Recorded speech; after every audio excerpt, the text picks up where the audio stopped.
Look familiar? She has chronic bronchitis. You're probably familiar with the symptoms: coughing, wheezing, gasping for breath. In fact, that's why your doctor has prescribed the Combivent inhaler. Combivent combines two first-line medications for chronic bronchitis and emphysema in a single convenient inhaler. I think you're going to like your new Combivent inhaler. You'll have one less thing to worry about, one less inhaler to carry around, one less refill at the drugstore. But I know you want to get as much benefit from your Combivent inhaler as you possibly can. And that means you need to learn a few things about how to use it. A lot of people don't know how to use their inhaler properly. Watch this fellow. There's nothing wrong with the way he's firing the inhaler, but he isn't ready to breathe in the medication the way he should. The medication can only go to work in your lungs if you manage to get it down into your lungs. And that means you need to coordinate your breathing properly. Here's another problem some people have. They don't hold the inhaler the right way. It makes it a lot harder to fire it and get the medication out. But maybe the most common problem is what you see here. She gets 2 out of 3 right. She fires the inhaler properly, and she breathes in at the right time, but she breathes in too quickly. To get the most medication into the lung as possible and keep it there, you should breathe it in slowly and evenly.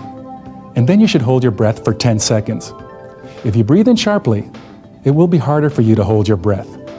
Okay, so what's the best way to use your Combivent inhaler? Jane's going to help me show you. It's really not complicated, but there are a few things to keep in mind. First of all, you start by inserting the metal canister into the clear end of the mouthpiece. By the way, your Combivent canister should only be used with the Combivent mouthpiece.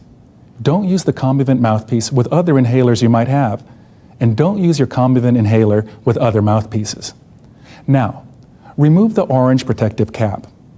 Hold the canister just the way Jane's holding it, and shake it well before you use it. Remember to shake it every time you use it. If it's a brand new canister, or if you haven't used it for more than 24 hours, test spray it 3 times just to make sure it's working properly. Now hold the canister just like Jane, upright, with your thumb under the mouthpiece and your index finger on top. Exhale deeply through your mouth, and close the mouthpiece with your lips. Keep your eyes closed. Accidentally spraying Combivent in your eyes could cause temporary blurring of vision or worsening of narrow-angle glaucoma or eye pain. Now begin to inhale slowly, and at the same time firmly press once on the canister base. Continue to inhale slowly. Hold your breath for 10 seconds. Then remove the mouthpiece from your mouth and exhale slowly. Wait a couple of minutes. Shake the inhaler again, and then take a second inhalation. When you're done, replace the protective cap. It's important to keep the mouthpiece clean. Wash it with hot water. If you use soap, rinse the mouthpiece thoroughly with plain water, and dry it thoroughly before using it again. To get the most benefit out of the medication, discard your Combivent inhaler after using the number of inhalations indicated on the label.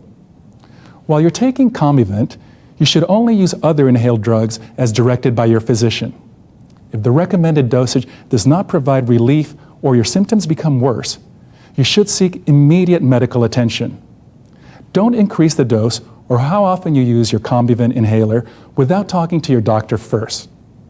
So that's the story on how to get the most out of your Combivent inhaler. As you can see, it's not difficult. But there are a couple of things you need to know in order to get it just right. Good luck with your Combivent inhaler. And don't forget to talk to your doctor if you have any questions.